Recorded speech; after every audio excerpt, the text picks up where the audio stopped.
به نام خدا. درود بر شما دوستان عزیز. استاد ایتوش هستم. امروز اولین ویدیو ما خواهد بود در حوزه علوم پایه‌ای در علوم غریبه. ما الان قراره درباره مبانی علوم غریبه صحبت کنیم. خب طبیعتا شما وقتی که میخوایم برید هر علمی رو یاد بگیرید، حالا تو هر عرصه فیزیک، ریاضی، هر چی، اول باید برید کتاب‌های پایه‌ای رو مطالعه کنید، مبانی رو یاد بگیرید، تعاریف رو یاد بگیرید، اصطلاحات رو یاد بگیرید تا بتونید تو اون علم قدرتمند بشید و نهایتاً از اون علم بهره ببرید. عزیزان، یه نکته رو خدمتتون عرض کنم قبل از اینکه مبحث رو شروع کنیم. ما یه سری پلیلیست ها برای شما قرار خواهیم داد با عنوان‌های متفاوت، مثل ثروت، محبت، ابطال سحر، نمیدونم موکل دار کردن و از این قبیل. خب عنوانها رو قرار میدیم که شما خیلی راحت بعد از آموزش بتونید هر عنوانی که دوست داشتید انتخاب کنید و انواع طلسمات به سبک‌های متفاوت تو اون قرار داده شده و هر کدوم که باب میلتون بود رو نگاه کنید و استفاده کنید و بهره ببرید. خب بریم سر داستان خودمون. عنوان این ویدیو اینه که طلسم اصلا چیه و علت پیدایشش چی شد که اصلا چنین چیزی به وجود اومد. اول درباره خود طلسم بگم. خب دوستان، طلسم یک واژه عربی، جمعش طلسمات هست، گاهن طلاسم بهش میگن و با همین شکل هم وارد زبان فارسی شده. خب در زبان یونانی هم به گونه‌های متفاوتی از این واژه نام برده میشه، اما چیزی که به حال رایجه همون واژه طلسم. خب حالا طلسم چیه؟ من برای شما عزیزان یه مثالی میزنم که کاملا و واضح متوجه معنای پشت این کلمه میشید. ببینید، شما وقتی که با یه نفر کار دارید، خب طبیعتا براش یک پیامی میدید.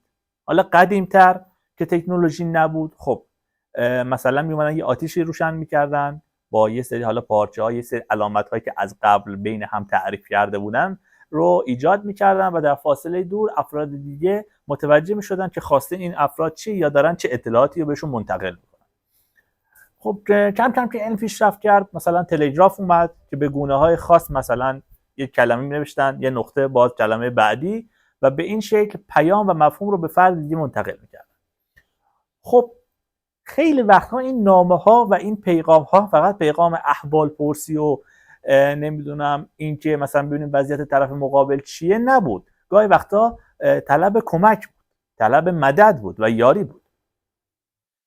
خب امروز دیگه تکنولوژی پیشرفت کرده، شما در لحظه میتونید با هر جای دنیا ارتباط برقرار کنید. خب خیلی ساده و خیلی راحت.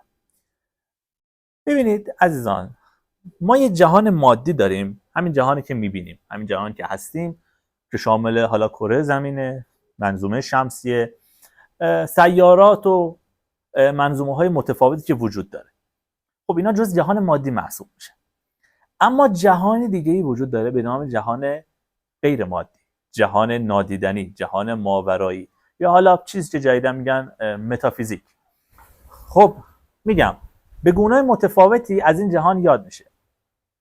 حالا هر کدوم من بگیم درسته. این جهان نادیدنی و ماورایی هم طبیعتا موجودات مربوط به خودش تو اون جهان در حال زندگی کردنن، در حال امرار معاشن، در حال روز و شب سپردنن.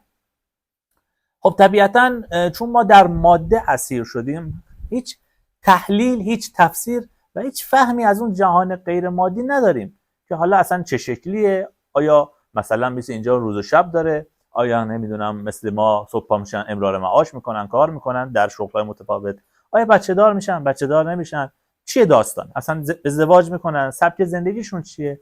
روحیه‌شون چیه؟ به چی علاقه دارن، به چی علاقه ندارن؟ خب طبیعتا ما این اطلاعات رو نداریم.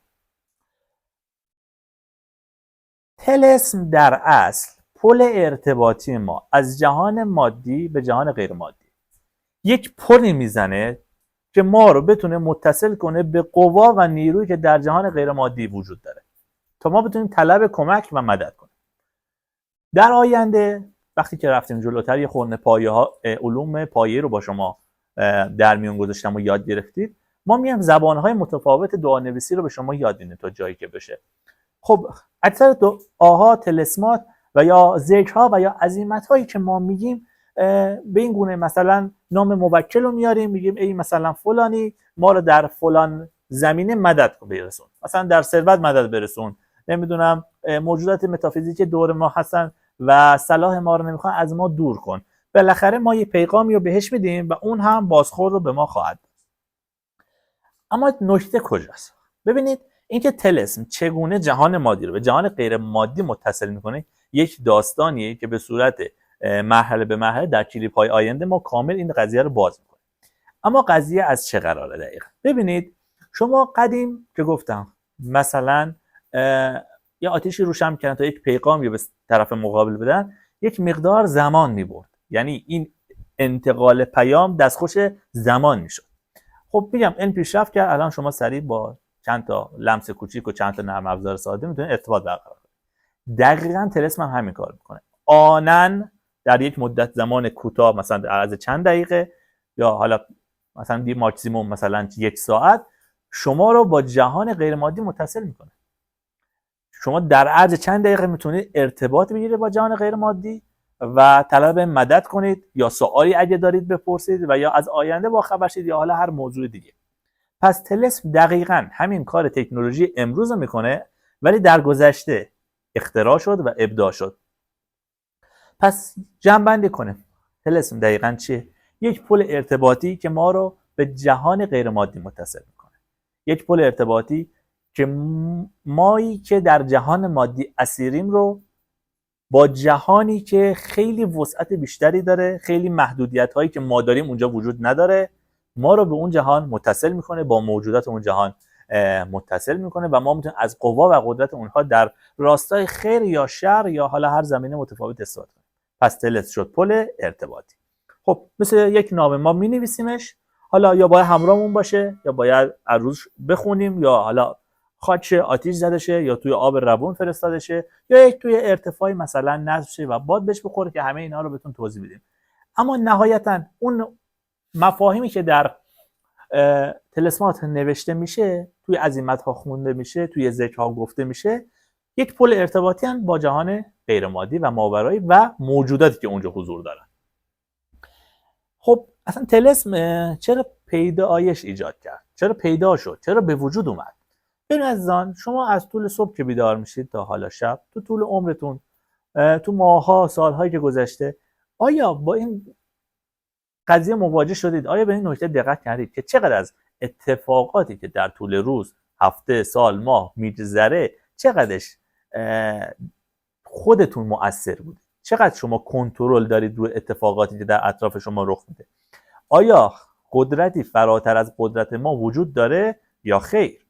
خب شاید به خودتون بگید، اگه یه ذره فکر کرده باشید، بگید خب ما اشرف مخلوقاتیم، طبق گفته‌های تورات، انجیل، قرآن، زبور، ما اشرف مخلوقاتیم، ما برترین موجودی هستیم که خداوند خلق کرده، خداوند به خودش بالیده که ما رو خلق کرده و توی روایت‌ها و گفته‌های بزرگان دیگه بیان شده که اجنه از نظر رتبه از ما پایین‌ترن و حتی ملائک هم در مقابل ما سجده کردن، حتی رتبه ما گاهن از ملائک هم بالاتره.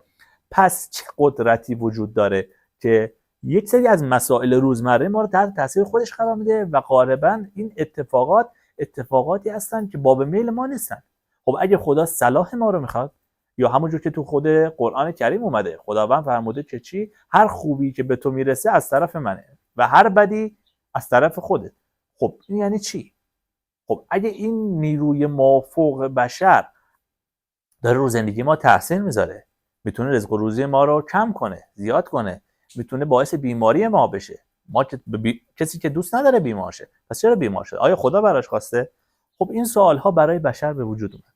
خب یه عده‌ای اون رو با سرنوشت و نمیدونم پیشونی نوشت در نظر میگیرن و میگن خب این دیگه حالا سرنوشت ما بوده، خدا برای ما خواسته. اما قضیه فراتر از این حرف هاست. یه عده‌ای هم از عزیزان، از بزرگان این علوم در اصل، گفتن باشه ما زندگی میکنیم، در کنارش باید به این جواب برسیم که چرا بخش اعظمی از اتفاقات روزمره ما تحت تأثیر و تحت تسلط و کنترل ما نیست و اگر حالا که نیست کی داره کنترلش میکنه؟ خب با توجه به فکر کردنمون و اطلاعات، خب خدا هم که مداخله ای نکرده. بنابراین این افراد مشکوک شدن به وجود جهانی ماورای این جهان، وجود موجوداتی که به راحتی میتونن روی زندگی ما تأثیر بذارن و اتفاقاتی رو رقم بزنن که شاید باب میل ما باشه، شاید باب میل ما نباشه. و بعدها از این قدرت در عرصه‌های متفاوتی استفاده شد. خب افراد بزرگی به این پاسخ رسیدن که در ویدیو آینده درباره افراد بزرگ و مؤثر تو این علوم صحبت خواهیم کرد و میگیم که این افراد چقدر مؤثر بودن در رشد و تکامل این علم. بنابراین عزیزان در جنبندی کوچیک درباره این ویدیو، تلس شد پل ارتباطی ما با جهان غیر مادی، با جهان ماورایی، با جهان نادیدنی. و دوم علت پیدایشش این بود انسان به این نتیجه رسید یک سری انرژی ها و یک سری قدرت هایی در این جهان وجود داره که حداقل ما نمیبینیمش، هیچ اطلاعاتی ازش نداریم، هیچ فهمی، هیچ درکی ازش نداریم، اما داره روی زندگی ما تاثیر میذاره، داره باعث رویدادهایی میشه که گاهن برخلاف اون چیزی که ما میل داریم و باب میل ما هست. در کلیپ آینده درباره افراد مؤثر چه در زمینه مثبت چه در زمینه منفی توی این زمینه صحبت خواهیم کرد. اثر شیطان و رو توی این زمینه باز خواهیم کرد که اصلا چجوری وارد داستان سحر و جادو و طلسم شد. ممنون که ما رو همراهی میکنید.